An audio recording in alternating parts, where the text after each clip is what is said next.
Conexão Catimbau apresenta 14ª Semana do Patrimônio Cultural de Pernambuco.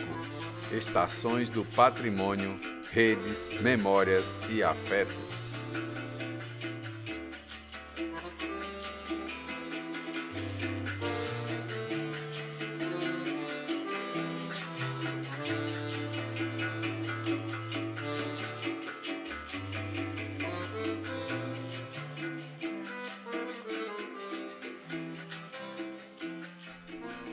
Pensar o patrimônio, com o tema Conversando sobre a nossa vida e o patrimônio imaterial, com a historiadora Magdalena Almeida.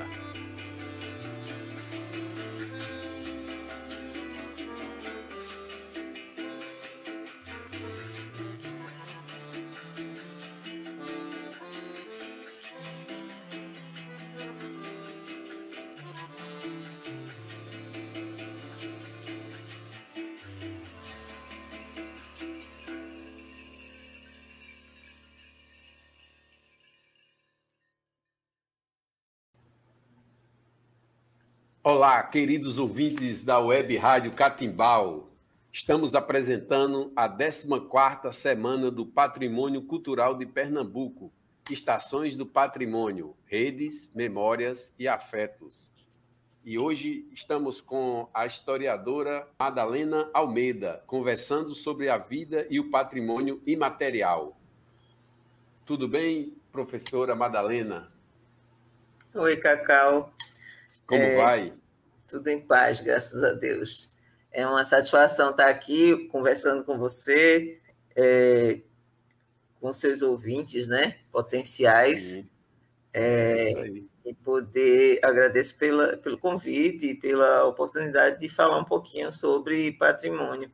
Tomara que a conversa não fique aborrecida, né, porque às vezes essa fala de professora fica professoral demais, por isso que eu acho que é importante a gente ir conversando, de fato, para evitar de ficar uma conversa muito aula, né?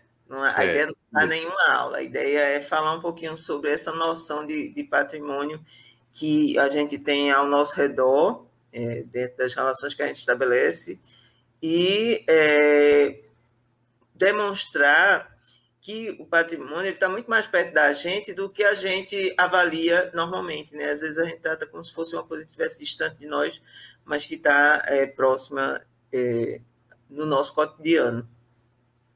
É isso mesmo. E a gente conversando, eu também comecei a observar mais, né, que o patrimônio está nos nossos fazeres, no nosso cotidiano, né? Está presente em nossa vida, né? De uma maneira mais presente, né?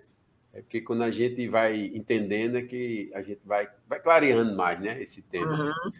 Eu vou fazer uma introdução sonora aqui com um instrumento chamado harpa, Jesuí Harp.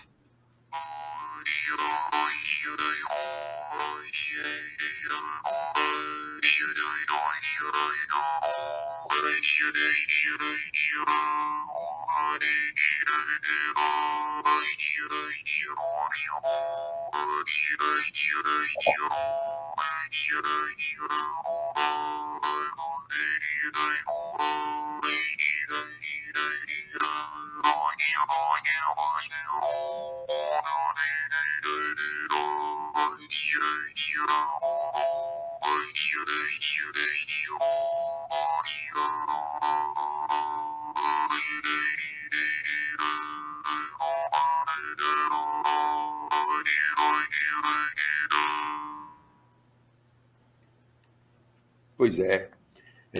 Essa coisa, a música traz uma energia, né, para nós se inspirar mais ainda. E a gente está mostrando aí essa mandala, né, que no centro tem escrito patrimônio cultural, de um lado tem imaterial, né, na parte roxa, e na parte vermelha tem material. Aí a gente vai fazer um bate-papo aqui em cima desse desenho, né, dessa mandala, que nem fosse um desdobramento, né, Madalena? Na verdade, a mandala é somente uma espécie de esquema, né? sim, e uma demonstração da multiplicidade que envolve esse conceito, essa noção de patrimônio cultural. Se a gente partir do centro, né, a gente percebe que o patrimônio cultural ele se divide, né, nessas duas vertentes, que é o patrimônio material e o patrimônio imaterial. O patrimônio cultural é justamente a junção desses dois. Quer dizer, quando você reúne o material e o imaterial, você tem o chamado patrimônio cultural. É interessante pensar que assim, o patrimônio material sozinho, ele não é nada, né? Ele é uma construção, ele é uma produção, ele pode ser um monumento, e ele pode ter qualquer natureza, ter por base qualquer matéria, né? Enfim, qualquer substância que lhe dê corpo, né? Que pode ser metal, pode ser argila, pode ser madeira, pode ser, enfim, calcário, qualquer tipo de substância que exista na natureza ou não, né? Que seja sintetizada pelo ser humano, mas que tem corpo. Só que o patrimônio material sozinho ele não é nada. Para mim, o bem patrimonial ele só tem um sentido quando você conecta o bem material com sua imaterialidade. Quando você fala conectar o material com o imaterial, está falando de quê? Está falando do uso, da relação que as pessoas estabelecem com um determinado bem, né? Então, por exemplo, quando você traz aí essa Jesuí Harp, que eu não conhecia, estou conhecendo hoje, e você sim, produz um som que tem a sua cara, porque está baseado na sua experiência, está baseado no conjunto sequencial de sons, né, que produz essa melodia que a gente tem aí, como você apresentou, você está dando sentido a esse instrumento musical, né? Então, quando você tem um instrumento musical na sua mão, você tem um bem patrimonial em você. Quando você tem atrás de você o desenho de uma mandala, né, como é o cenário que você está à frente, você tem uma representação de um bem material, que é o desenho, através da busca de representação de beleza, de estética, ou outras representações que podem ser de caráter religioso, que podem ser de caráter afetivo de uma forma geral, mas que são bens patrimoniais. Então, é nesse sentido que eu digo que o bem material, ele tem um sentido, claro, mas esse sentido ele só se encontra quando existe o uso por uma pessoa. E é essa pessoa ou um grupo de pessoas que dá um bem patrimonial, material, o uso, dando o uso dá sentido, entendeu? sim, Então se fala muito assim, porque nossos bens patrimoniais estão sendo derrubados, porque as casas antigas no Recife, por exemplo, elas não são preservadas, porque a gente não tem respeito pela nossa história. Eu acho que o respeito até existe. O que não existe são políticas de preservação, né? E essa é uma das palavras que estão aqui na mandala, que é também uma representação, né, que tem a ver com patrimônio, né? É o patrimônio sim, dentro do patrimônio, que é a ideia de preservação, na parte de baixo, aqui na parte inferior, próximo entre as palavras difundir e a palavra identificar. Então, é a ideia de sim, preservação. Então, para preservar um bem, você tem várias etapas, né? Antes de sim, preservar um bem, da preservação de um bem ser acontecer pelo Estado, por quem faz gestão patrimonial como representação do poder público, existe uma preservação que é a preservação que a comunidade dá a um determinado bem. Então, se você tem uma casa antiga e essa casa está desocupada, essa casa está sem uso, ela tende a desaparecer, ela tende a virar uma ruína, justamente porque ela não tem sentido para a comunidade que circunda aquela casa. Entende, Cacau? Então, assim, eu acho entendo. que uma das primeiras, e isso é um parecer meu, não é? Eu acho que uma das primeiras ações de preservação de um bem é o reconhecimento desse bem pela coletividade que o circunda, entendeu? E, Sim, nesse sentido, o uso daquele bem é fundamental. Veja que eu passei do instrumento musical que você usou para abrir essa nossa conversa para uma casa antiga, né? Porque é recorrente você dizer que no Brasil não há preservação cultural e tudo. Nós temos o Estado brasileiro é um Estado que não é um Estado pobre, é um Estado que tem uma dificuldade de administrar as suas riquezas, né? Nem sempre a verba do Estado brasileiro ela é destinada para objetivos que sejam coletivos, né? E isso faz com que se gere um desvio de verbas, e o desvio de verbas acaba tirando a possibilidade de beneficiar a cultura de uma forma geral e, especificamente, de cuidar dos bens que se tem. Então, isso é agravado ainda mais quando um bem qualquer de natureza material, né, seja um prédio, seja uma escultura, como a escultura de Chico Science, né, lá no Pátio São Pedro, ou a escultura de Naná Vasconcelos, lá no Marco Zero do Recife, eles sejam bens que tenham ou não preservação. Ou mesmo as esculturas de Brenan lá no Marco Zero, né? Porque você veja que são bens patrimoniais também, todos vinculados à arte. Então, a arte é um elemento fundante do bem patrimonial, como a arquitetura também é. E todos dois têm seus... a arquitetura tem um conceito muito mais específico, né? Porque é um conceito da edificação, não necessariamente de prédios, de casas, mas um conceito que tem por base a pedra e o cal, como se diz propriamente, mas você tem na arte uma amplitude ainda maior. E a noção de patrimônio cultural ela tende a tentar, né, cobrir toda a gama de bens que estão relacionados com a construção, mas não só. Porque, por exemplo, se a gente volta aqui para Mandala, em termos de patrimônios naturais, a gente tem aqui em amarelo, acima aqui no meio à esquerda, você tem digamos, uma coleção, né, de possibilidades para bens que são considerados patrimônios naturais, né? Quando a gente teve há alguns anos, por exemplo, o Ocupa Estelita, né? Com vou dizer, um conjunto arquitetônico, né, que tinha uma característica própria, mas que disputava com interesses do capital imobiliário da cidade. Então, uma das coisas que se tinha era justamente a questão do patrimônio visual, né, que é o patrimônio natural que é parte do litoral da cidade do Recife. Então, assim, o patrimônio natural, ele envolve desde a paisagem, que é um elemento visual, que é um elemento que tem por base a contemplação, até as florestas, que tem um habitat que vai ajudar a garantir um equilíbrio natural para a sobrevivência humana, né? Então, a ecologia, né? Que assim, Exatamente. Às vezes as pessoas pensam que se a gente não preservar as matas, as florestas, acha que isso não vai reverberar de alguma maneira. E esses acontecimentos de mudanças climáticas, né, que nem a gente está aqui sentindo frio no Pernambuco, no Recife, não é uma coisa muito comum, né? Enquanto em outros países está muito quente, né?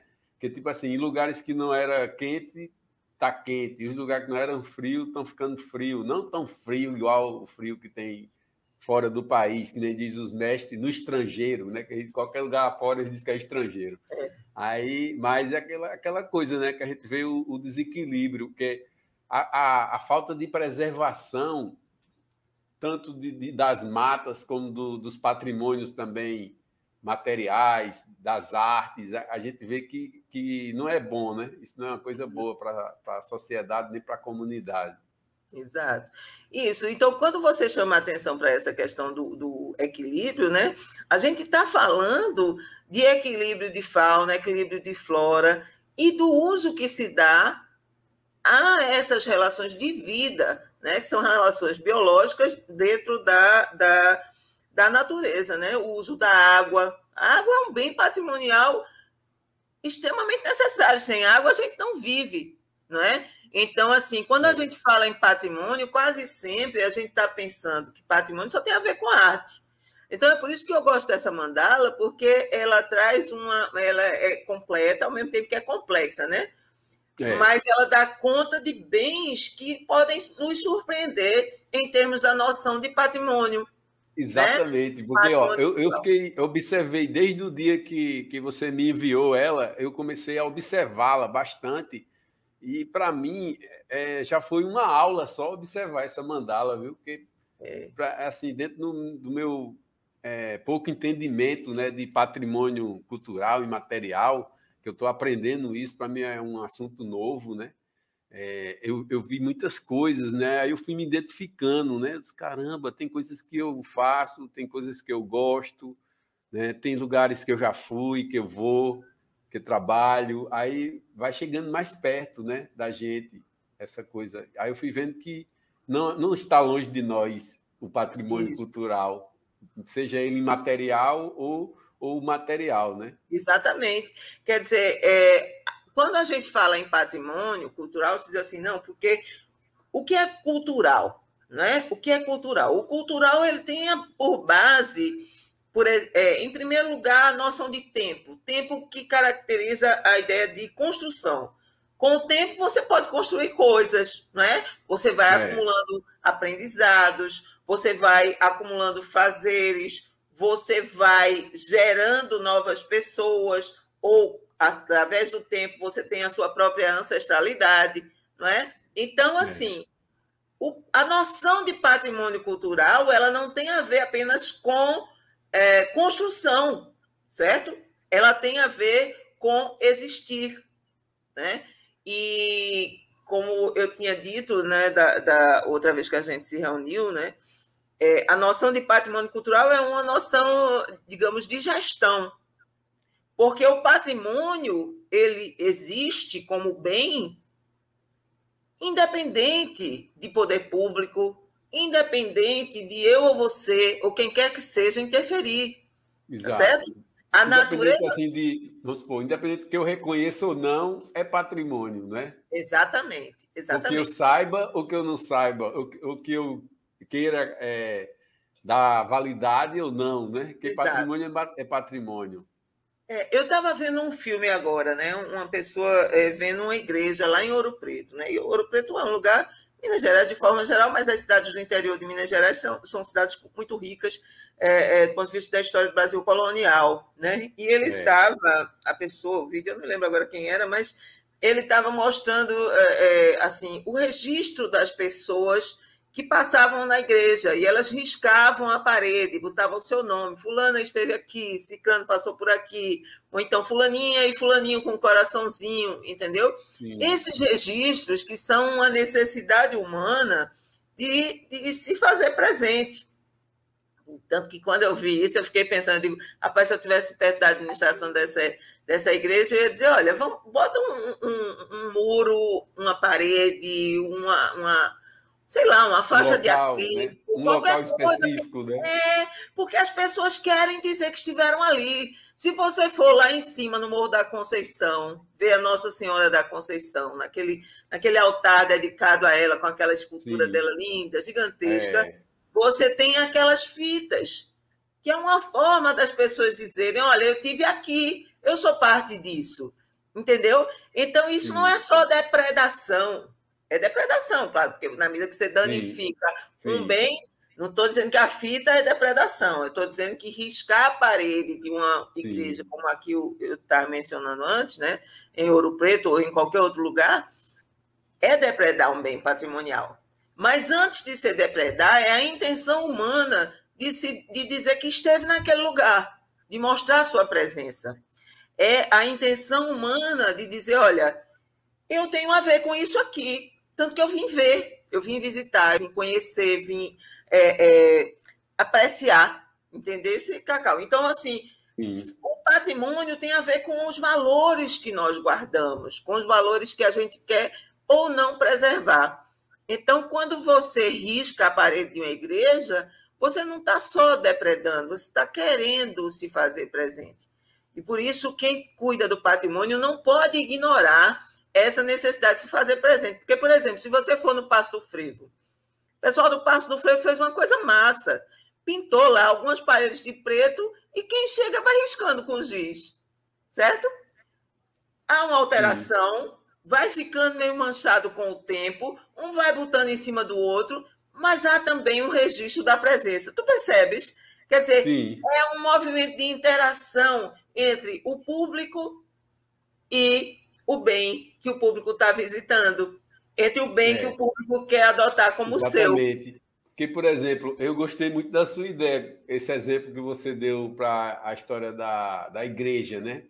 Porque, vamos supor, se a administração do local colocasse um murão branco, um mural perto, e explicasse, se tivesse um guia turístico, alguém ali, dizendo, ó, pode botar seu nome aqui, eu acho que as pessoas iam mudar o foco e deixar o patrimônio, né, intacto. Porque, mais às vezes, intacto, assim, né? eu já vi isso acontecer lá no Catimbau, viu? Nas cavernas, lá onde tem os desenhos rupestres, pessoas querem botar um desenho ou nome perto do desenho rupestre, depredando a história, né? Assim, que é uma coisa que se destruir ali, depois não vai ter como refazer, nem restaurar, né? Porque é uma coisa ali milenar, né? Isso. Tem muitos anos. E aí entra a questão do tempo, né? Que a gente estava falando um pouquinho antes. Quer dizer, aí a depredação acontece porque alguém do tempo presente está alterando alguma coisa de um tempo que não se recupera mais, não é? Exatamente. E essa gravação que a gente está fazendo hoje, ela não der certo, eu estou viva. E aí você vai também estar vivo, graças a Deus. E aí a gente pode repetir esse momento. Claro que vai ser diferente, vamos falar de formas diferentes, porque essa fala não está sendo, ela é de improviso, mas o fato é que é possível alterar. Quando se diz, olha, está sendo depredado um bem patrimonial, é porque o tempo do bem, o tempo de produção daquele bem, não é o tempo presente. Então, o que se quer preservar é um momento de memória histórica. É um momento de memória. Então, um bem patrimonial construído, né, ele representa um momento de memória histórica. E aí é claro que um momento de memória histórica ele não tem a ver somente com bens de caráter urbano ou bens de caráter rural. Aí a gente entra nos bens da natureza, não é? Porque, assim, quando a gente permite, por exemplo, o desmatamento na Amazônia, a gente está permitindo uma perda de conhecimentos que o ser humano nem é capaz de avaliar, não é? Porque... Exatamente. Assim, é uma coisa imensurável, né? A floresta amazônia, né?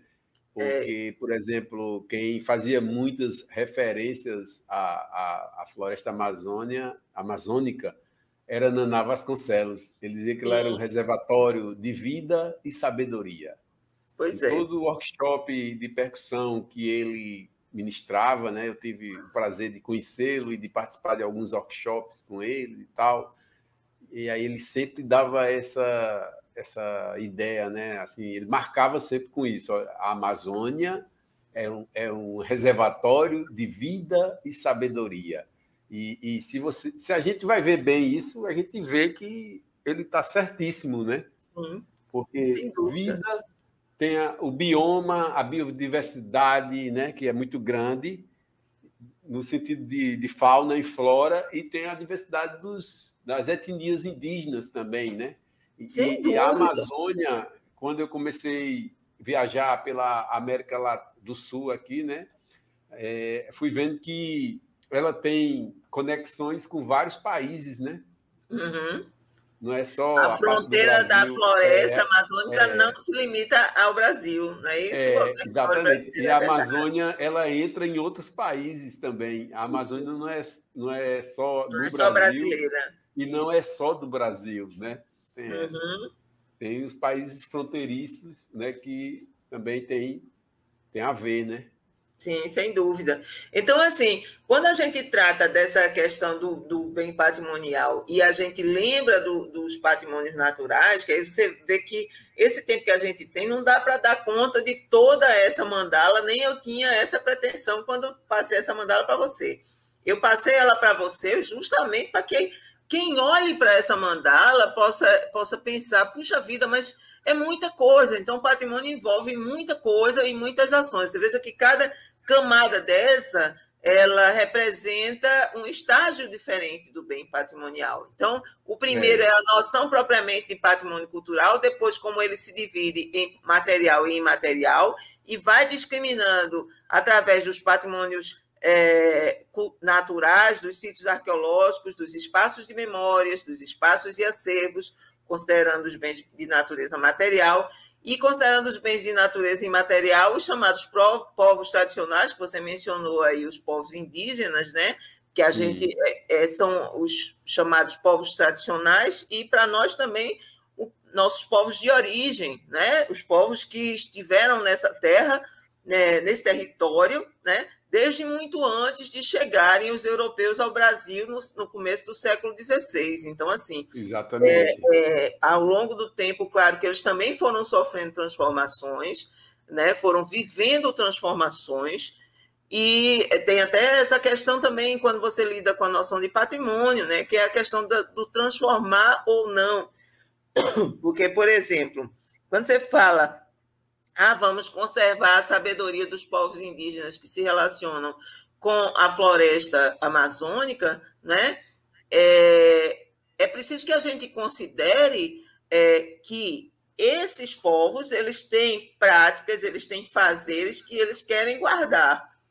Mas, ao mesmo tempo, esses povos e as novas gerações que têm acesso a novas tecnologias, como a internet, por exemplo, ou que sabem da existência da internet, por exemplo, muitos deles têm interesse em mudar, em se ajustar. Então, uma discussão muito forte na área de patrimônio relativa aos chamados povos tradicionais, neles eu estou inserindo os indígenas, né, porque os povos tradicionais se trata também como a população quilombola, ou remanescente de quilombo, ou remanescentes dos antigos escravos. Os povos tradicionais, eles também, como seres humanos que são, eles também têm interesse nas novas tecnologias. Eles também têm direito, por exemplo, a uma estrada asfaltada, para não ter que estar passando na lama, para poder chegar à sua aldeia, né? Então, assim, é disso que eu estou falando quando estou falando em patrimônio. A noção de patrimônio, ela tem uma vinculação muito forte com a noção de direito humano. Percebe? Quando eu digo assim, olha, o cidadão, ele é um indígena, ele é de um grupo étnico X, não vou exemplificar com nenhum grupo, mas ele se veste como eu me visto, ele usa calça comprida, ele penteia o cabelo, ou ela alisa o cabelo, ela bota batom, ela usa celular. E essa é uma questão muito forte quando se fala dos povos tradicionais. Uma coisa é ter acesso aos benefícios das novas tecnologias e dos tempos atuais. A outra coisa é você preservar fazeres ancestrais, como, por exemplo, o conhecimento das plantas medicinais, certo? O conhecimento de formas de fazer comidas, por exemplo, tá certo? Então, assim, a noção de patrimônio, ela é uma noção absolutamente complexa, sabe, Cacau? Sim. E, assim, ninguém dá conta de esgotar esse conceito.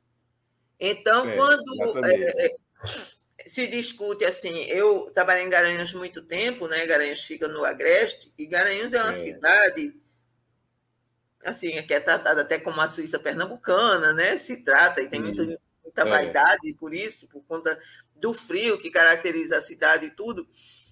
E foi interessante, eu cheguei em Garanhuns em 2004 e eu fiquei muito surpresa porque eu não via negro em Garanhuns. Eu só via gente branca, e muito branca.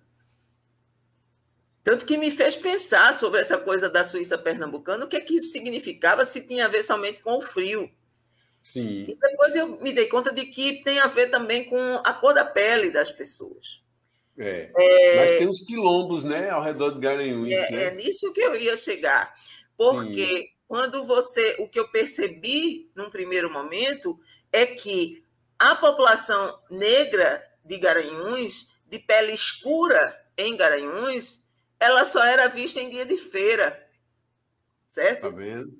Por quê? Porque é o momento, é o dia da semana em que o pessoal sai das suas comunidades rurais, né, que não são tão distantes da cidade de Garanhuns, e vão vender o seu excedente de produção agrícola. Tá? Então, foi quando eu comecei a perceber que existem negros em Garanhuns. A questão é que Garanhuns ela tem uma certa... Hoje eu acho que está até um pouco menos isso, mas ela tem uma certa resistência em reconhecer essa população de afrodescendente, entendeu? É interessante pensar isso, porque também alguns anos atrás, acho que em 2011, eu fui até Ouro Preto, de novo. Ouro Preto eu já fui algumas vezes, eu gosto muito do lugar, acho bonito, a energia é boa. E eu estava sentada num bar com meu marido, a gente tomando um chopp lá, que ele servia um chopp verde, e eu nunca tinha tomado e experimentei esse chopp verde. Aí chamei o cidadão, alguém que veio servir a gente, eu disse, olha, a gente sabe que tem muita coisa de negros aqui em Ouro Preto por conta da escravidão e tal. E aí a pessoa que serviu a gente, que disse que era o dono do bar, disse, não tem nada de negro aqui em Ouro Preto. E para nós dois, né, eu sou historiadora, meu marido também, aí nós ficamos muito surpresos com essa afirmação, na verdade, uma negação, né, da presença do negro na cidade de Ouro Preto. Impossível, impossível. Ou ele era desinformado, é a melhor hipótese que a gente pode ter, né? Exatamente. Ou ele queria negar a presença negra porque ele tinha vergonha disso, quando na verdade é motivo de muito orgulho, porque foram os negros que construíram. Exatamente. Tudo de bonito. E a cultura brasileira, quando se fala do afro-brasileiro, por exemplo, né, ela tem essa fusão já dos africanos com os indígenas, né? Já para nascer essa outra cultura também, que é uma cultura daqui, né? Uma cultura mãe, né? Porque juntou os índios com os africanos, que aí nasceu nós, que somos caboclos, né? Os tafusos, os mamelucos, essas designações que criaram, né? Mas olha, na verdade, é impressionante esse negacionismo que muita gente tem diante das nossas etnias, né? Porque as etnias indígenas, negras, africanas, elas têm muito significado e importância para a nossa sociedade até hoje, né? Sem dúvida. Eu acho que assim, isso faz parte da história, né, desse país como um todo, em todas as suas regiões. Quer dizer, você não pode negar essa presença. É interessante que, de novo, Garanhuns, né? E aí eu estava pensando numa outra situação de negação, de negritude, e foi muito interessante. Eu fui a um samba de coco uma vez em Caetés. E aí, chegando lá, a terra de Lula, né? Aí, chegando lá, eu fui com muitos alunos, né? E a gente levou câmera, filmadora, não sei o quê, e eles ficaram meio de bobeira enquanto o samba de coco não começava. Aí eu disse, minha gente, por que vocês não vão, pegam a câmera e vão conversando com as pessoas, gravando? Vamos criar uma pergunta, basta uma pergunta para começar uma conversa, né? Aí eles foram com uma pergunta conversar com o pessoal da comunidade que estava esperando também o samba de coco começar. A pergunta era, você se sente negro? Certo? A pergunta foi essa. Você se sente negro? E aí, algumas pessoas diziam, não, se for necessário, eu assumo que sou negro. Algumas respostas foram assim. Mas teve uma que, se for necessário, eu assumo que sou negro. É boa essa resposta. Eu acho... se for necessário. Né? Quer dizer, tem que ter alguma necessidade para você. Para poder ele se reconhecer, né? Se ver como negro. Na minha família, nós temos a proximidade dos indígenas, né? Que lá em Arco Verde, eu tenho certeza que Arco Verde era território indígena antes de virar Rio Branco, Olho d'Água, né? Que antes de chegar a Arco Verde teve esses dois nomes, né? Rio Branco e Olho d'Água. Então, eu fico vendo assim que eu gosto de aceitar essa identidade e de afirmar ela e defender ela, sabe? Porque eu sinto que a minha ancestralidade, eu reconheço ela dentro do africano e do indígena, né? E aí tem que eu estava falando, tem as fusões das raças, que já vai nascendo outras raças depois que eles começaram a interagir aqui, né? E aí a gente foi ficando com uma diversidade muito grande, né? Que tem até uma música do Mestre Ambrósio, do segundo disco deles, que chama Sêmen. Essa música é muito interessante, porque ela fala justamente desses cruzamentos que eles nasce tipo negro com olhos verdes, branco com nariz de negro. Aí ele vai fazendo essas comparações dentro da música, né? Gente negro com cara de chinês. Aí vai, né? Porque aqui no Brasil, a gente vai olhando para as pessoas, eu identifico todas as etnias do mundo aqui no Brasil, e no Nordeste principalmente, viu? Que a gente vê, o povo chama galego, né? Quando a pessoa é loiro, né? Galego. Eu já vi gente galego, mas com os traços de negro, né? Sim, sim. Às vezes o cabelo, né? Mas assim, não é no sentido pejorativo que eu estou falando isso, né? Estou falando no sentido mais assim de originalidade, e que isso não é um defeito, né? Eu vejo que isso é uma qualidade também, né? Porque é muito difícil, a gente vê muita gente negando as origens, né?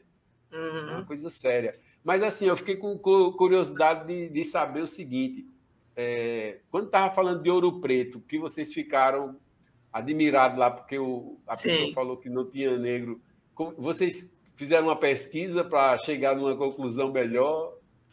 Gente. Não, aí a gente ficou intrigadíssimo, né? Porque que é isso, minha gente? Ouro Preto, Brasil colonial, escravidão, não existe essa possibilidade de negação. Aí a gente resolveu, sem consultar ninguém, aí passou vários dias lá, então teve oportunidade, né, de criar roteiros livres, assim, à vontade. Então tinha dia que a gente saía para andar. E aí a gente pegou uma rua. E tão bom lembrar disso agora, viu, Cacau? Tu não faz ideia. A gente pegou uma rua, rapaz, e a gente desceu. Quando a gente desceu, logo no início, era uma rua que o pessoal dizia: olha, por essa rua aqui você vai encontrar muitas igrejas antigas de Ouro Preto. Siga descendo essa rua.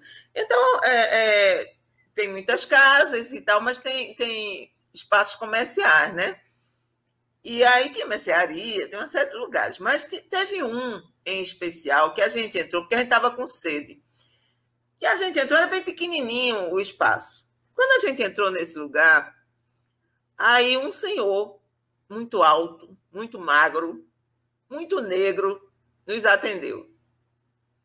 Aí a gente fez esse comentário, dizendo: olha, a gente estava naquele bar, assim, que era um bar quase de esquina nessa rua que a gente entrou. O nome desse senhor era Macarrão. Eu não sei se ele é vivo ainda. É um apelido, naturalmente, mas que ele disse que foi apelidado assim justamente por causa da complexão física dele, né? Muito alto e muito magrinho, sabe? Muito magrinho, mas assim, com aspecto saudável. Não era magreza de passar fome, não. É porque era o biotipo dele mesmo, né? E aí, Macarrão, nós comentamos com ele, dissemos: olha, a gente estava tomando um chopp ontem e uma pessoa, dono de um bar, disse para a gente que não tinha nada de herança negra na cidade de Ouro Preto. A gente não acreditou, porque a gente é historiador, sabe que aqui tem que ter muita coisa e muita gente negra. Aí ele disse: vocês estão diante de mim, né? Porque realmente ele era aquele negro, não sei, não é nem da cor de chocolate, negro café, sabe? Uma pessoa bonita, com a pele linda, Macarrão tinha. E aí ele vendia, veja como são as coisas, né? Ele vendia...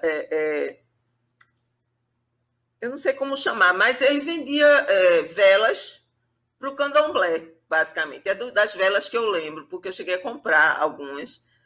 E então ele tinha vela para fazer encantamento, para seduzir casais, ele tinha vela para para luto, ele tinha vela para uma série de coisas. Então, eram velas usadas para rituais do candomblé. E era massa, assim, o espaço dele, que era muito pequenininho, mal tinha espaço para ele, entendeu? Mas, assim, foi o primeiro momento que a gente desceu e aí a gente já começava a negar a negação do cidadão lá, dono do bar. E aí, depois, a gente descendo mais, a gente encontrou outros exemplos, como, por exemplo, uma mina que estava fechada, mas que dá acesso a um museu, e nesse museu tinha vários... o acervo era basicamente de instrumentos de tortura do período colonial para os escravos, né? Assim, para ser usado nos escravos. E assim, você entra no lugar e é um lugar meio subterrâneo, e a atmosfera é aquela atmosfera pesada, sabe? Aquela atmosfera de muita energia, né? De muito sofrimento retido, sabe? E assim, eu digo, puxa vida, como é que esse cidadão pode negar isso do lugar onde ele vive, do lugar que dá a ele o ganha-pão dele, né? Assim, então, uma das coisas que eu penso, que quando você está dizendo, né, é muito bonita essa diversidade, essa riqueza de misturas que a gente tem, né? Que não só tem africano, não só tem europeu, não só tem índio-americano ou americano, você tem asiático também, sabe? Você tem gente em todo lugar. A minha família, né, até onde a gente sabe, tem uma origem no Oriente Médio. Meu avô era sírio, o pai de meu pai. Mas a minha avó, a mãe de minha mãe, era índia. Não sabia ela, a nação dela, entendeu? Eu não sei de onde vem esse cabelo meu, entendeu? Então, assim, é uma mistura tão grande que a gente não consegue dar conta de guardar todas as nossas memórias. Aliás, não é essa a pretensão da história mais, certo? Hoje, a história ela pretende destacar alguns aspectos, e o patrimônio cultural é um pouco isso. Mas o patrimônio cultural ele é um conceito que tem a ver com gestão de preservação de bens, certo? E tem muito mais a ver com poder público do que unicamente com o que as comunidades fazem, do que com o que as populações fazem, né? Porque você veja, como um exemplo, só para finalizar uma ideia que eu estava quando o pessoal estava fazendo a entrevista lá em Caetés, que aí um rapaz, ele era negro também, cor de chocolate, bonito, ele, rosto redondo, cabeça um pouco chata, e aí uma menina perguntou para ele assim, você se sente negro?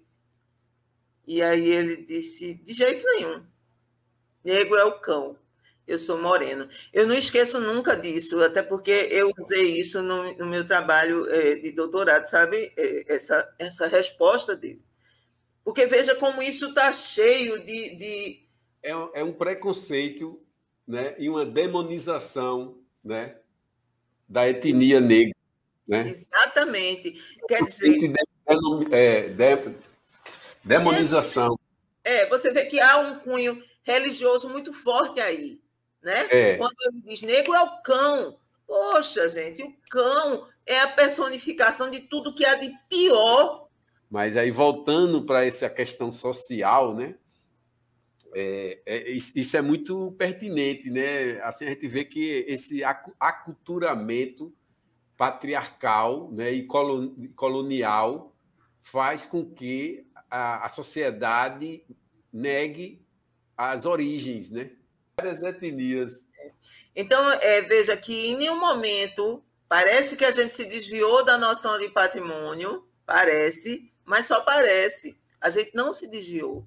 Nós estamos falando de patrimônio quando a gente fala daquilo que é nosso. Então, o que é nosso são as memórias, o que é nosso são não só as lembranças, lembrando que memória é diferente de lembrança, né? Nem sempre a gente lembra de tudo, porque é impossível. Nossa mente não tem a capacidade de lembrar de tudo. Nós destacamos coisas e memorizamos aquelas coisas. E nos reportamos a memória através de alguns suportes, né? Por exemplo, a fotografia é um suporte de memória. a palavra escrita, o livro, as cartas, os bilhetes, quando guardados, são suportes de memória.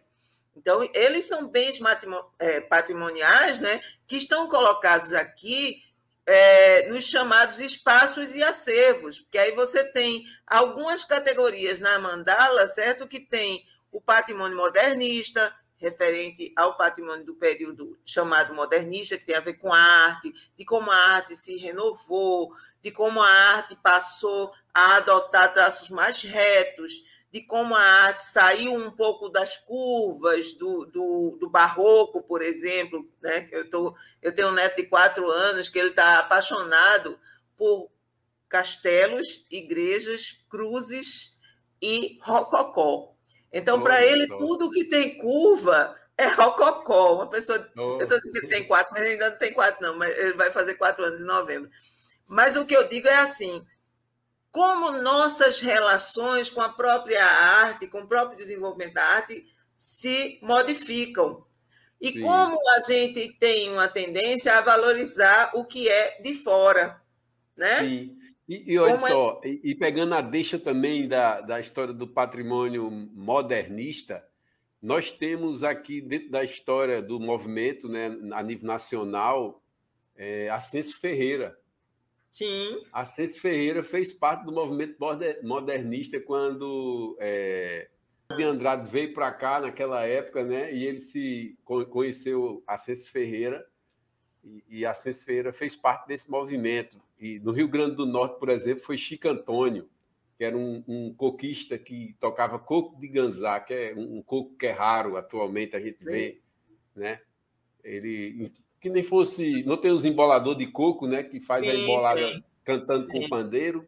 Uhum. Chico Antônio fazia no ganzá, junto com o parceiro dele, Pauliro. Tem até um disco que é um registro, para mim é um registro fonográfico de alto grau, assim, esse disco de Chico Antônio e Pauliro cantando os cocos de ganzá, né? Que é bem interessante também. Tem muitas narrativas, né, interessantes. Então, o movimento modernista ele se expandiu também dentro de várias áreas, né?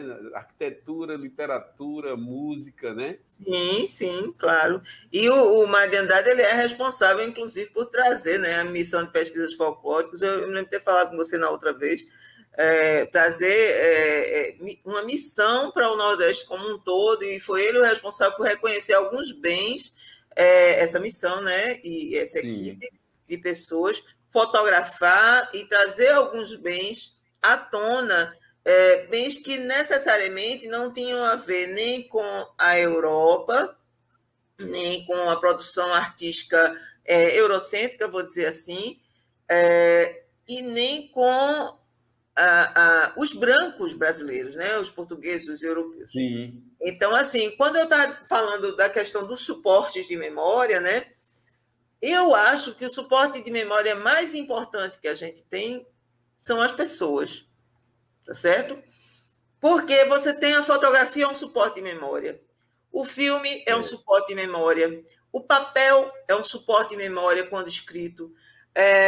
Um quadro pintado é um suporte de memória, ele está guardando alguma memória. Uma escultura é um suporte de memória. Um prédio pode ser um suporte de memória, né? Pode ser um prédio modernista, pode ser um prédio barroco, qualquer estilo que ele tenha. Uma igreja é um suporte de memória. O próprio museu ele guarda acervos que tem dentro de si suporte de memória, certo? Sim. Mas o suporte de memória mais valioso que a gente tem é o ser humano. Por quê? Porque ele é capaz de guardar geração após geração, independente de papel, independente de energia elétrica, independente de satélite, no caso da nuvem hoje em dia, né, com a internet. O ser humano passa, através da oralidade, conhecimentos que as gerações subsequentes aproveitam ou não, tá certo? Então, assim, eu tenho muito conhecimento da minha mãe, que teve conhecimento da minha avó, que teve conhecimento da minha bisavó, que foram as gerações de mulheres que eu conheci. Esses conhecimentos têm a ver com a história de vida delas, claro. Tem a ver com maternidade, tem a ver com culinária, tem a ver com fazer a própria roupa, tem a ver com as práticas que elas vivenciaram, certo? Exatamente. Você certamente tem também essas experiências e você tem essas memórias. Nada disso foi escrito.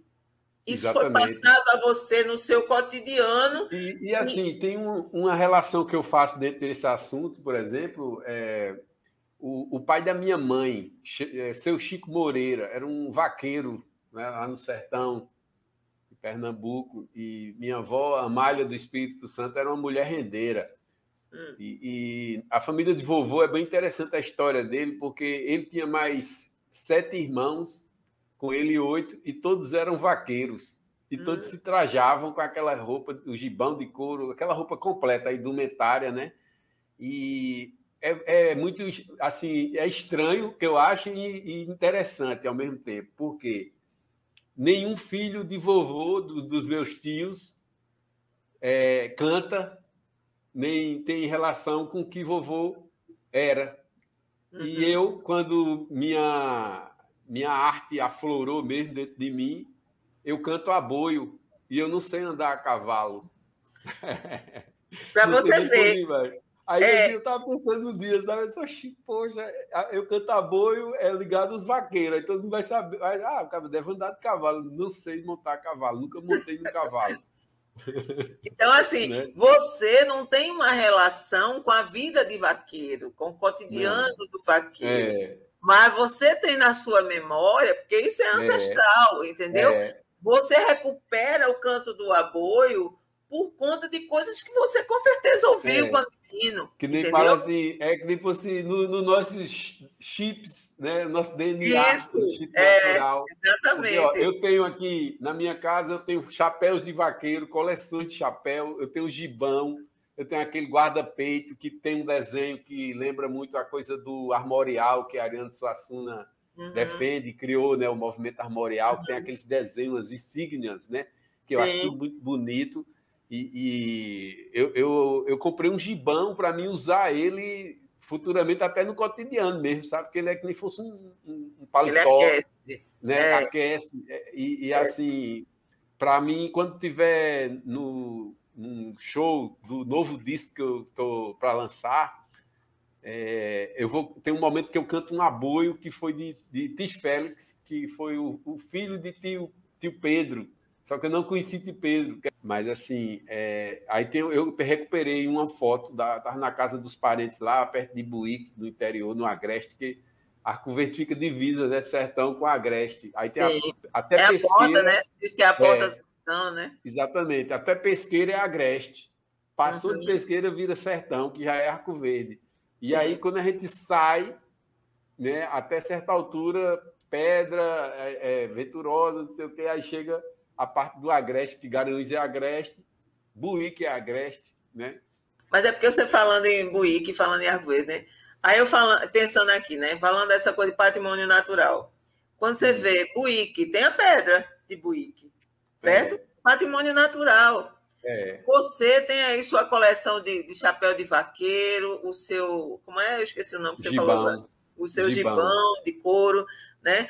São todos traços de história da sua família e que você, de alguma forma, se esforça para reproduzir. Você não se esforça pela sua família, você se esforça pela sua memória ancestral. Exatamente, tá a memória ancestral. E isso me toca muito de formas que eu não sei nem explicar, viu? Porque acredito. Já teve momento assim de eu estar cantando um aboio, porque assim tem mais outro detalhe. Eu não gosto de cantar o aboio com letra.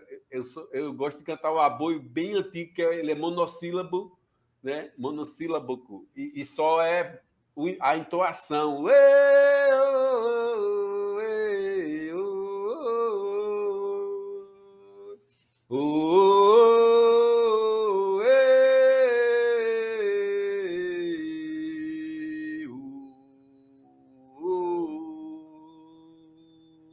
Saudade. Aí vai, né? Que ele gosta de dizer isso, ou senão dá um grito. Aí eu acho interessante porque, ó, me arrepiei todinho agora. É isso que eu ia dizer. Já A teve gente um momento de eu cantar e as lágrimas começar a cair, assim, nem chegasse uma energia ancestral, dizendo, eita, rapaz, estamos são por as aqui. conexões que a gente estabelece com o nosso passado, né, com o nosso próprio existir, né? Então, É, assim, quando eu digo que patrimônio é um conceito muito complexo, sabe, Cacau? Porque ele envolve sim, o emocional, ele envolve o afetivo, ele envolve o tempo através da história registrada, mas também através da história não registrada, que fica nas pessoas. Então, eu até, você está falando aqui, eu estou pensando, meu Deus, eu tenho tanta coisa para dizer sobre patrimônio e eu estou meio relaxada com isso. Não tenho escrito. Porque quando você está falando aí do aboio, né, desse aboio monossilábico, eu nem sabia que tinha esse nome, ele é, na verdade, um canto de expressão, de muita expressão, sem palavras.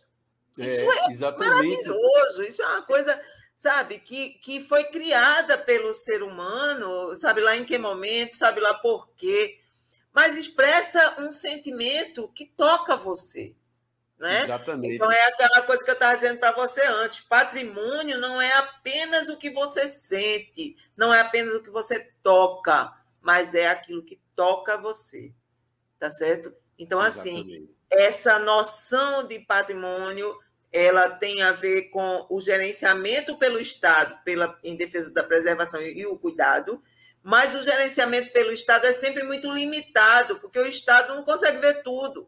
E nem as pessoas veem tudo, as pessoas veem aquilo que elas vivem, né? Então, Exato. assim, essa vivência é fundamental, porque, por exemplo, quando eu falei minha bisavó, né? Eu falo mais das mulheres porque na minha família as mulheres viveram mais tempo. Então, eu Sim. conheci minha bisavó, eu conheci minha avó muito, conheci minha mãe, graças a Deus. Sou muito Que grata bom, por né? isso. É, mas minha bisavó era uma pessoa, se você visse, é uma indiazinha que eu fico hoje pensando que eu acho que ela tinha 1,30 m de altura, é bem pequenininha ela. E aí ela tinha o cabelo longo, aquele cabelo de índia, sabe? Que chegava quase no joelho. E ela Sim. girava aquele Olha, cabelo, passava meia hora girando aquilo para fazer um cocó no alto, na nuca aqui. E ela fazia bruxas de pano para a gente, entendeu? Então ela ficava tardes inteiras lá costurando aquelas bonecas, não sei o quê, que hoje a gente sabe que são uma obra de arte. Né? Eu não tenho nenhuma boneca dela, não consegui guardar tem isso. uma amiga de Natal que ela resgatou essa memória e ela começou a fazer as bonecas de pano e assim é muito bonito o trabalho dela, sabe? Porque recupera muitas lembranças e memórias de muita do imaginário nordestino, né? Pois Porque é. tem um instrumento que eu fabrico também que ele tem esse poder que é o roi-roi, chama de berra-boi, Pois né? é. Eu lembrei de você, porque eu fui no centro de artesanato no domingo e eu vi Roy Hum, Roy lá. Eu lembrei que você tinha hum, dito que fabrica Roy Roy Roy é, Roy. É é, outro instrumento que tem um som único, não é? Mas é um é, som fantástico, é um som é, maravilhoso. Então, assim, como as pessoas chegaram a criar essas coisas, só cada processo é que vai dizer. E o Estado nunca vai dar conta de tudo isso.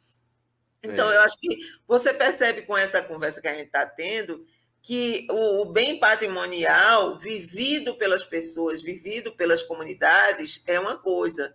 E a outra coisa, bem diferente, é o reconhecimento pelo Estado.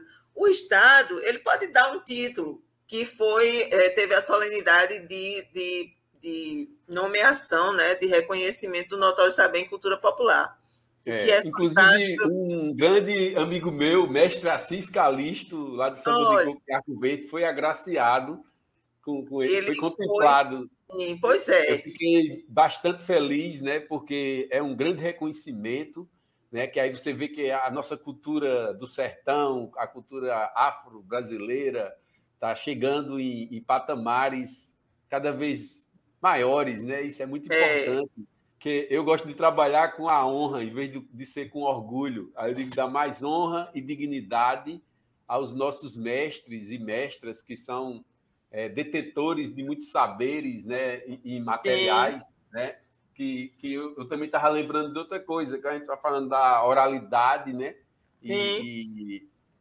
a nossa ancestralidade africana também trabalha, né, e trabalhava com essa coisa da oralidade, né, antes de ter todo esse aparato tecnológico que a gente tem hoje, né?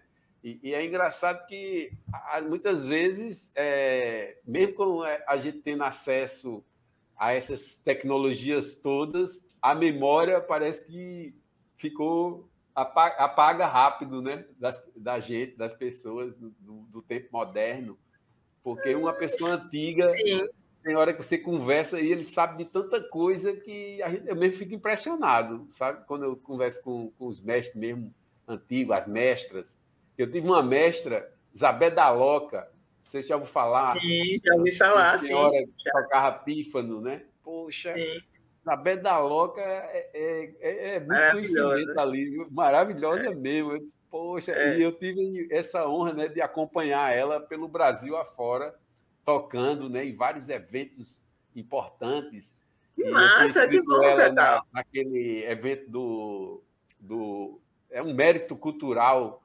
Ela ganhou a medalha, né, de mérito cultural, né, a gente foi para o Rio de Janeiro e nesse dia quem ganhou essa mesma honraria da cultura brasileira foi Mercedes Souza. Eu tive a honra de ver o último show de Mercedes Souza. Ela estava numa cadeira de rodas, mas cantando com a voz maravilhosa.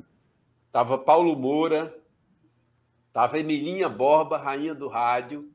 Tinha só ícones da história brasileira, da música, de várias expressões, né? Aí eu fiquei olhando assim, caramba, chegou, eu fiquei, sabe, me deu uma emoção. E quando eu vi Mercedes Souza cantando Graças pela Vida, eu entrei em comoção Aí e é de emoção chorar, profunda. né? Aí é para chorar mesmo, não tem o que É, fazer, tem que chorar. Você vê a cantautora cantando de perto, assim, na coxinha do teatro, e ela é bem assim, bem na minha frente, bem Experiência pertinho. Se ela dar incrível. 2 passos, eu estava dentro do palco, né? Mas eu Tocando estava ali nela. assistindo. Eu digo, eita, meu Deus, graças a Deus, né? Estou tendo esse merecimento de estar aqui nesse momento, né? Aí eu fiquei vendo assim, disse, poxa, esses reconhecimentos, que, né, esse título que Mestre Assis, ele também é patrimônio vivo, né? Já foi Sei. reconhecido. Isso é muito importante, sabe? Assim, é imensurável. Isso dinheiro nenhum paga, como diz o povo, Não, né? ninguém Dinheiro tem o nenhum paga. paga. É verdade. E Além, assim, né? o que eu estava dizendo é justamente isso. É reconhecimento pelo Estado. Entendeu? O Estado, ele não é responsável pelo que Assis Calixto faz. O Estado, ele pode reconhecer o fazer de Assis Calixto. Tu entende a distinção que eu estou querendo Sim, estabelecer? Assis sim. Calixto, ele é e sempre será Assis Calixto. Ele tem as É, heranças dele, ele tem a história dele, ele tem a ancestralidade dele, ele tem as memórias dele, que ele vai contar para os netos dele ou para quem de geração mais jovem chegar na vida dele. sim. Mas o Estado, ele não vai fazer nunca o que Assis Calixto faz. Porque quem faz é Assis Calixto. Parece Isso. bobagem dizer isso, mas o que eu estou querendo dizer é que o Estado faz é muito pouco diante do tanto que essas pessoas fazem.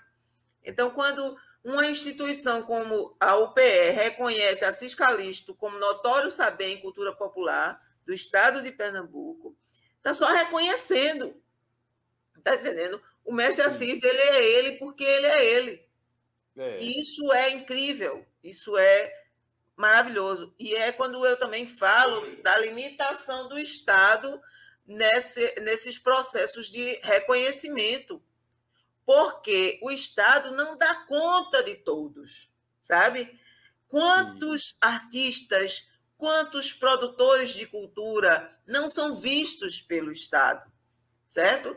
Quantos candidatos, por exemplo, hoje saiu o reconhecimento dos patrimônios vivos também, pelo Conselho de Preservação.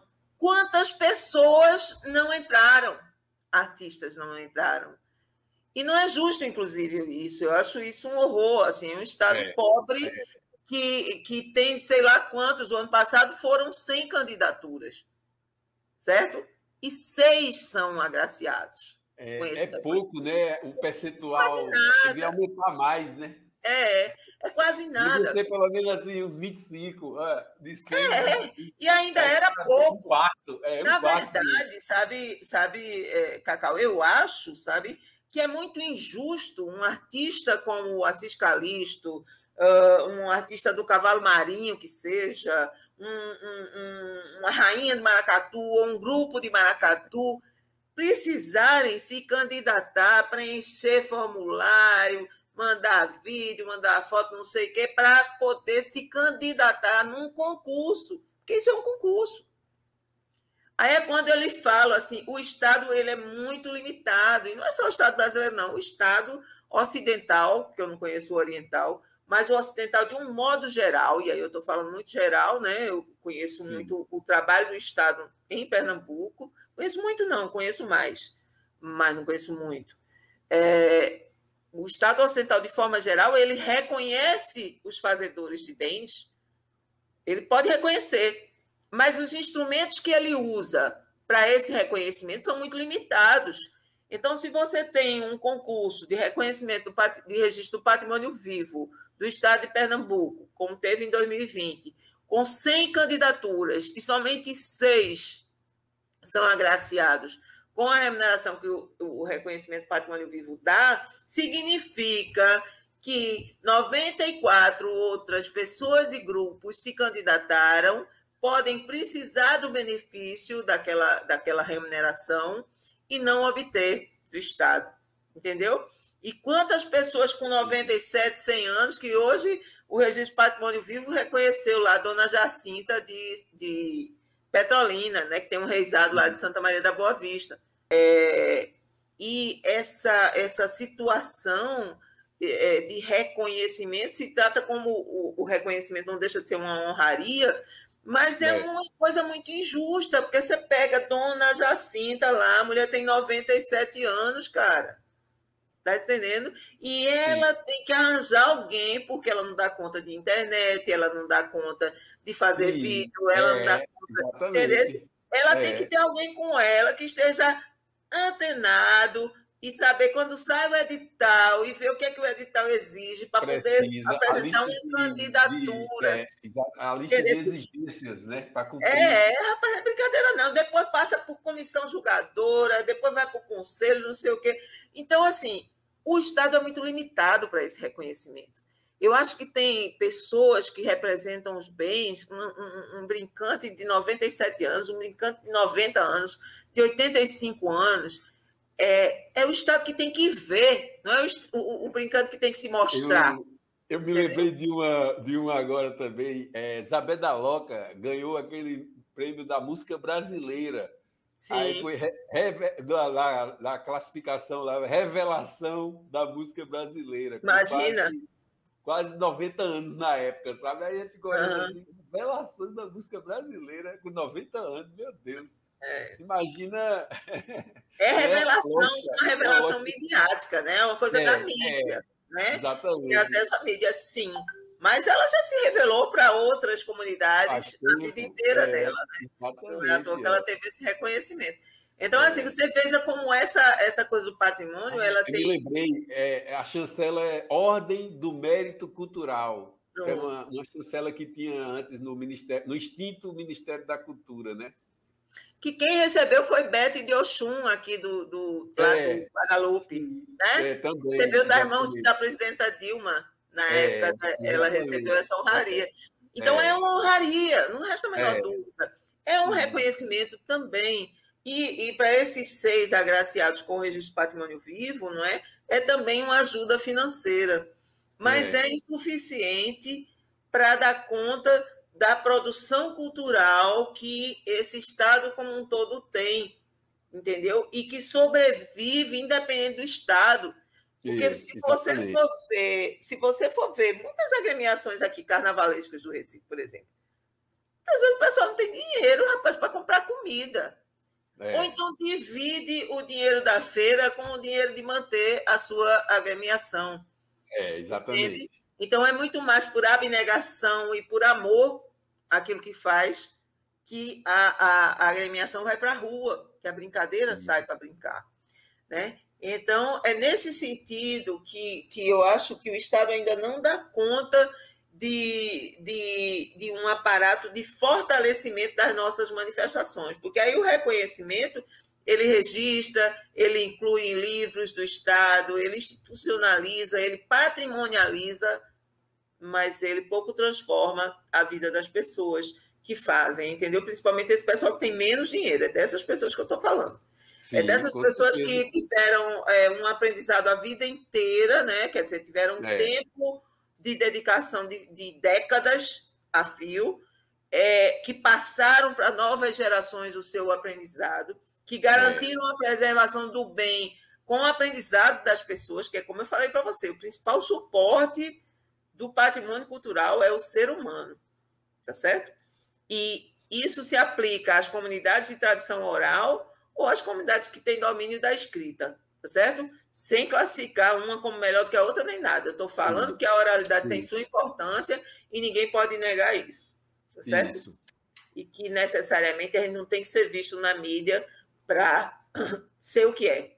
Exatamente. Que isso foi um questionamento que a gente estava fazendo uma vez num debate de música com o maestro Benjamin Taub, que é um pianista lá de São Paulo, que interage com vários tipos de músicos do mundo todo dentro dessa vertente de cultura e música independente cultural, né? E uma vez ele trouxe uns marroquinos para São Paulo, né? Para tocar e produzir um disco e tal. E aí a gente estava falando dessa questão da mídia e do sucesso e tal, né? Aí a gente está dizendo, não, nós somos um sucesso, só não estamos na mídia, porque assim viemos de batalhas históricas com os nossos ancestrais que vinham fazendo algumas práticas, né? E dentro dessa verve de arte, de que na época, por exemplo, meu avô, na época dele, não existia esse título mestre, de mestre, mestra, né? Sim, Que isso sim, veio sim. aparecer de um tempo para Mais cá. recentemente, sim. Que eles cantavam, ele cantava boi, cantava coco, minha avó, minha tia cantava coco também e tal. E era uma coisa mais ali para eles, né? Não era uma coisa para um espetáculo, para televisão ou para rádio, né?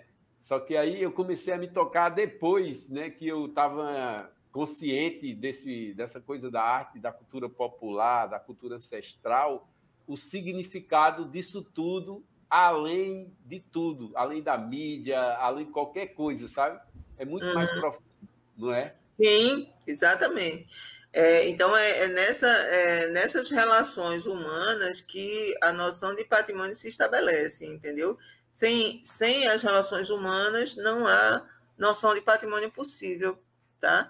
Então, quando eu falava lá no começo da nossa conversa, né, sobre a questão do uso do patrimônio, o uso do bem patrimonial, essa questão do uso não se aplica apenas como é que se diz? Ao prédio, ao edifício, certo? Se aplica também àquilo que se consegue continuar repetindo, tá? Mestre Ubiraci, ali de Campo Grande, eu acho que ele morava aqui, era um mestre do candomblé, e ele fez o balé, era professor lá de dança no Cefet, hoje é Cefet, né? E ele fez o balé Baquinaré.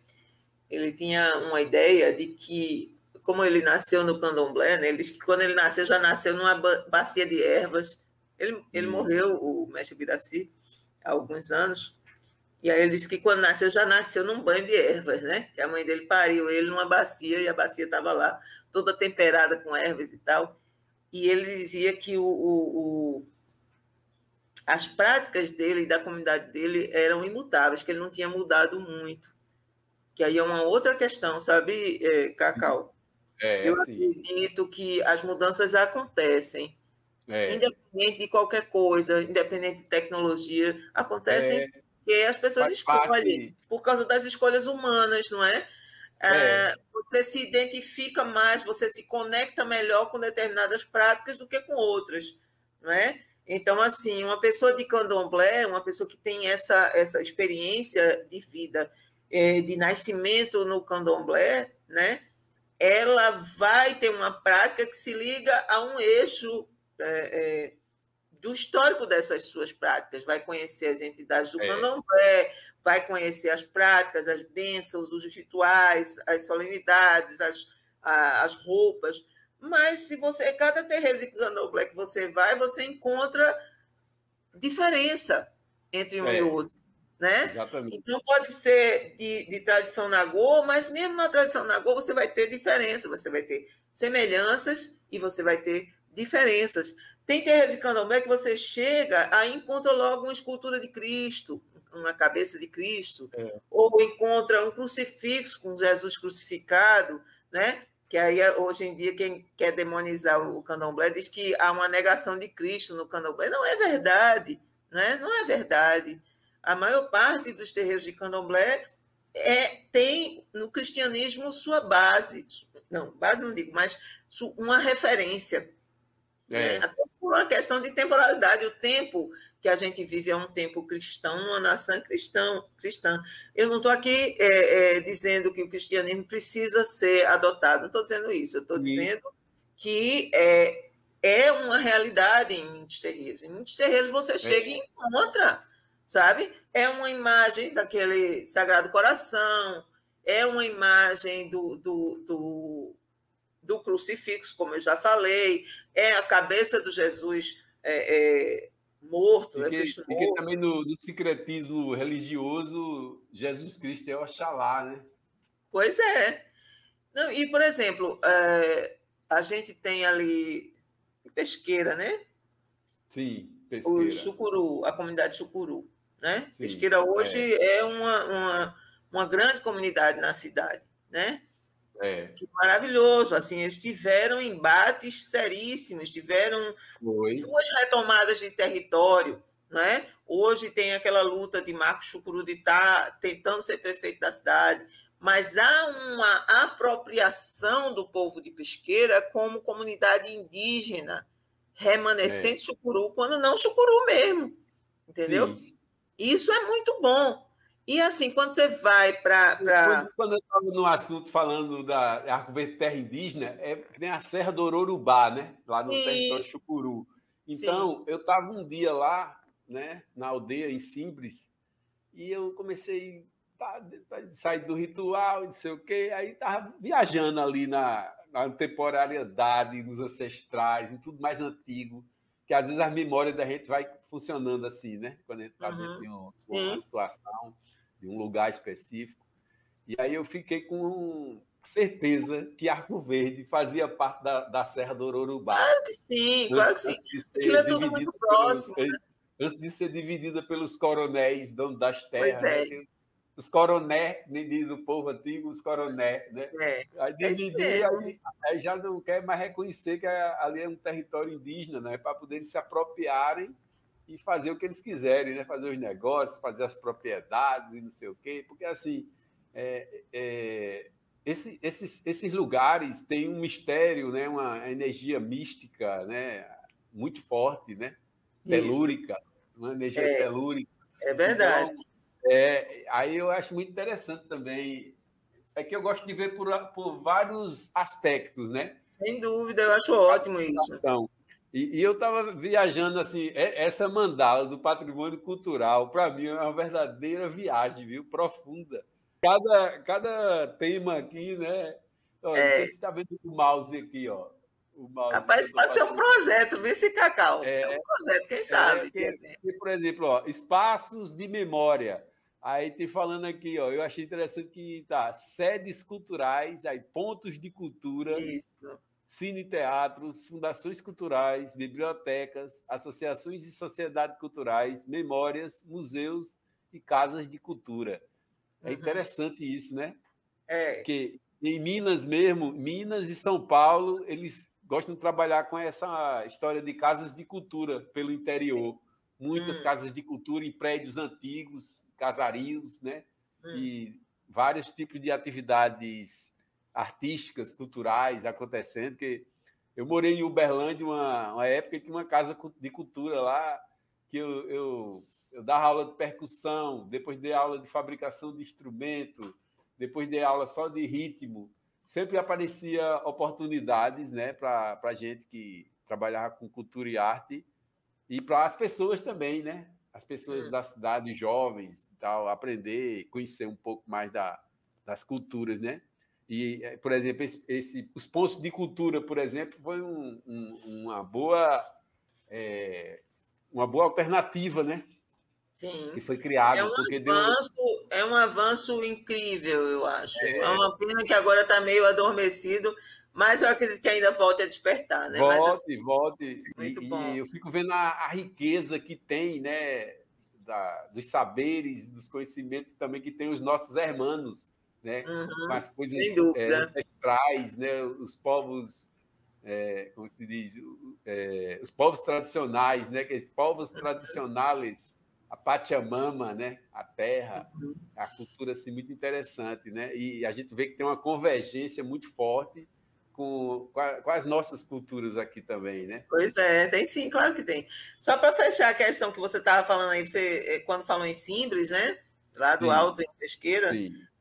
eu estou chamando de Pesqueira, mas Simbres é Simbres, né? É, Aquela coisa que a gente estava falando do sincretismo, né? Da relação sim, das comunidades tradicionais com o cristianismo. Você vê em sim, Simbres, você tem aquele espaço que o pessoal faz a prática do toré, né? A dança do toré é, nos dias de festa, e você tem como na festa de Mãe Tamaim, uma vez por ano, o pessoal fazendo a busca da lenha, né? eu participei já. É É maravilhoso impressionante. aquilo, rapaz. É uma É, das coisas mais lindas que eu é, já vi na minha vida, sério mesmo, assim. é, Para mim, a experiência mais rica foi ver o reconhecimento do frevo na Unesco na França. Mas, em termos de beleza, para mim, eu sou muito limitada no meu conhecimento. Mas aquela busca da lenha, aquela construção daquela fogueira, meu senhor, aquilo ali é, é de uma representatividade em termos do coletivo, em termos da sim, participação de todos e de cada um, em termos do que cada pessoa pode fazer, sabe? é, E, meu Deus do céu, sabe? E se você for ver, uma solenidade representativa, simbólica, é uma prática onde a Igreja Católica está de um lado e é, eu não sei como é que o pessoal chama aquele ambiente que tem do lado esquerdo da igreja, mas é quase uma sala, é uma associação, eu acho que chamam. Eu sim, não tenho certeza agora de como chamam, mas é um salão grande para onde vai o pessoal, a comunidade chucuru, e dança lá, o toré e tal, é, canta, né? E com aquelas folhas, aquele mato, não sei o que, aquele cheiro do incenso. É um negócio lindo aquilo ali, entendeu? é, Então, o Estado não dá conta de nada disso, não. Quem faz isso é a comunidade. Está é, entendendo? Então, é nesse sentido que eu estou dizendo que o Estado é muito limitado. O Estado não consegue ir até o patrimônio. Ele, no máximo, reconhece o conceito e reconhece alguns praticantes. Ele não consegue reconhecer a totalidade de bens, porque ele é limitado, porque tem pouco funcionário, porque tem pouco dinheiro, porque... enfim, porque é limitado mesmo, entendeu? Tem milhões de limites. Pode ter até gente muito bem intencionada. O IFAM tem gente bem intencionada que trabalha muito. Como a Fundarp tem gente bem intencionada que também trabalha duro. Mas não é um problema dessas pessoas, é um problema da instituição propriamente, entendeu? E da é, relação com a comunidade que dá base a eles, né? De referência do patrimônio cultural. Então é isso, sabe, Cacau? Eu acho que o patrimônio ele dá margem a muitas experiências. A gente está já aqui para você ver, né? A gente está já aqui há quase 2 horas conversando sobre patrimônio e exatamente. você sente que tem muita coisa mais a ser dita. E isso a gente Aqui, não ó, explorou, a gente destacou alguns exatamente. Aqui, ó, aspectos eu fico olhando dessa aqui mandala.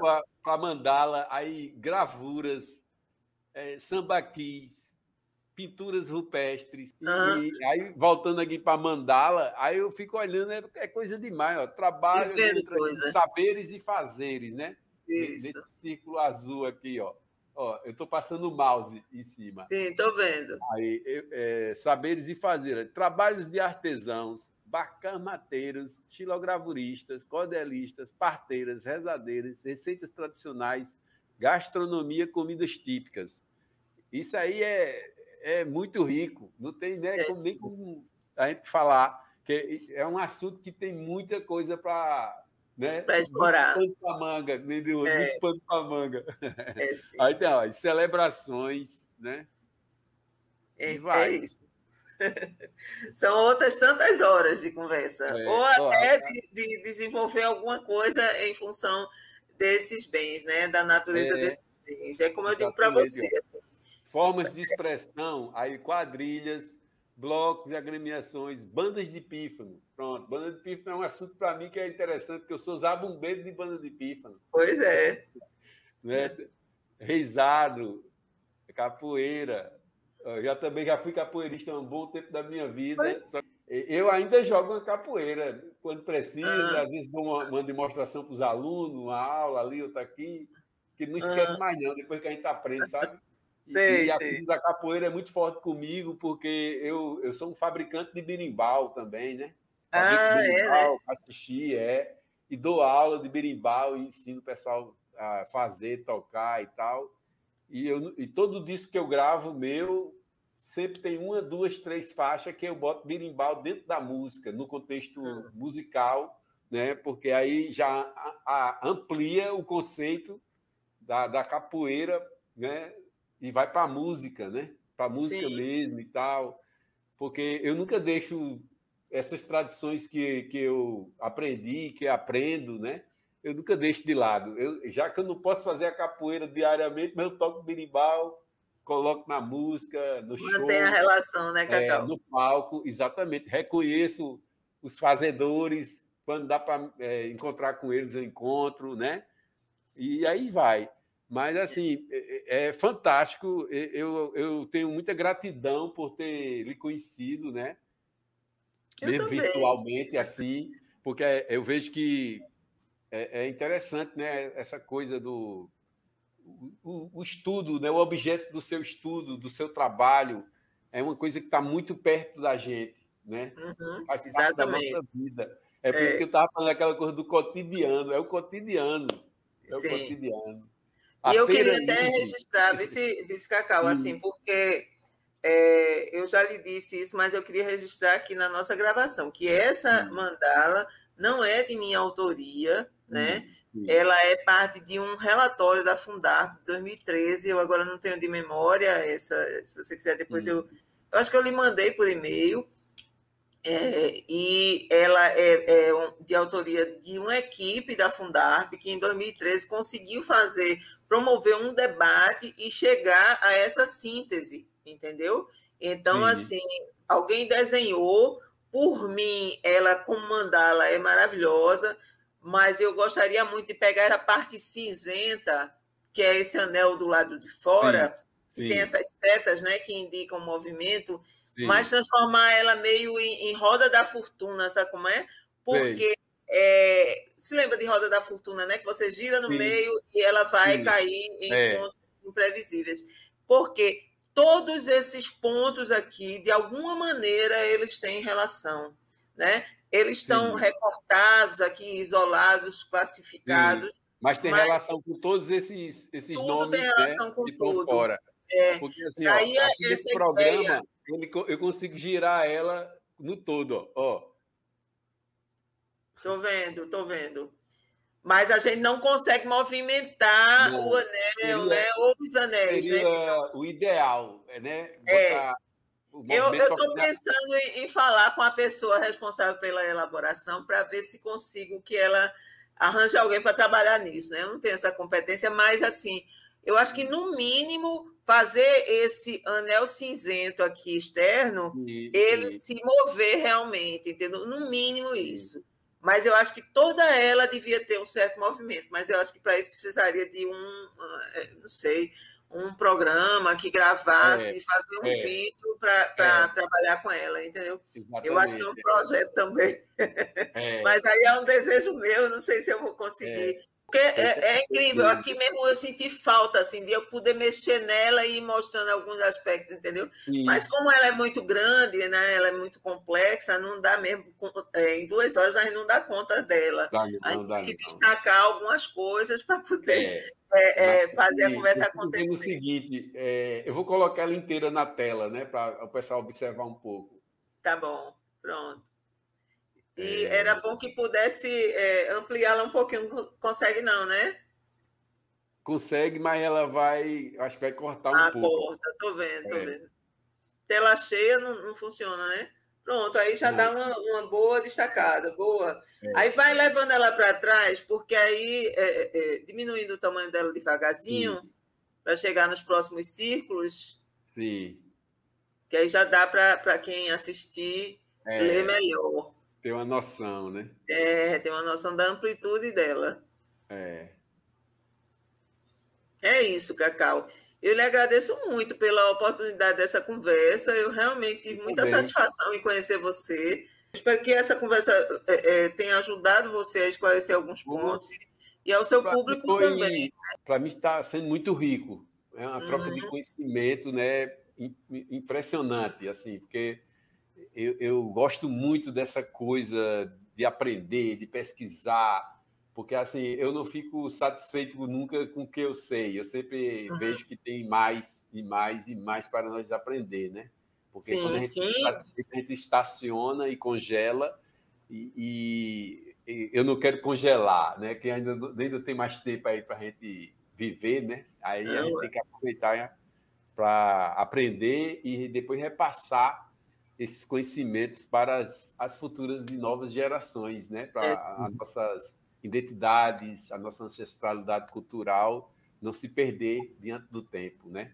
Isso. E aí a gente deixa, vamos supor, isso registrado na memória, né? Porque... sim.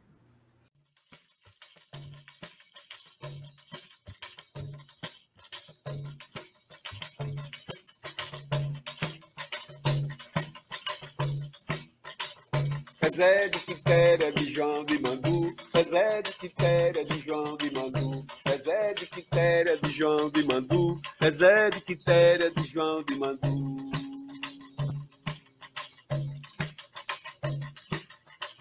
Memórias do mundo montada a galope, de longe, de perto, que vai, que vem. A vida que passa não seja refém. Relógio do mundo cantando em martelo, coré dançado pelo chucuru.